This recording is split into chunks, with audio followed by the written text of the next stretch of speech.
Our headlines today. Doctors and paramedics say that long waits for ambulances across the UK are having a dangerous impact on patient safety.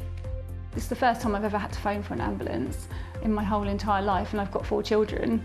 And so when I really needed it, it wasn't there to help, and it should be. Good morning. The bread rolls are all stacked up at this bakery in Bolton for the start of the day. But how did economic growth figures stack up for the UK at the start of this year? I'll have the latest figures for you. Good morning. Celtic regain their crown in Scotland. They win their 10th Scottish Premiership title in 11 years after drawing with Dundee United. Also this morning, we meet the man who's broken the British record for the longest flight by a paper aeroplane.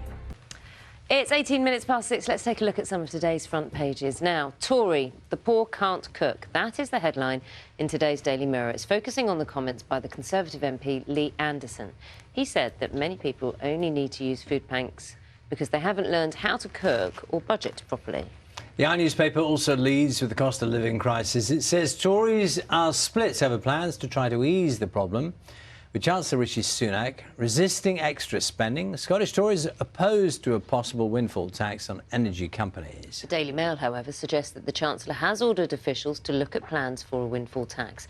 It says that Mr Sunak is alarmed that companies have done nothing to increase investment in infrastructure despite huge profits. So have a look at the Daily Star, focusing on the latest evidence from Rebecca Vardy, who's suing Colleen Rooney for libel. A slightly sarcastic headline reads, "I tried to leak story about footballer, says footballer's wife, who denies leaking stories on footballer's wife." It is going round in circles. That is quite fascinating.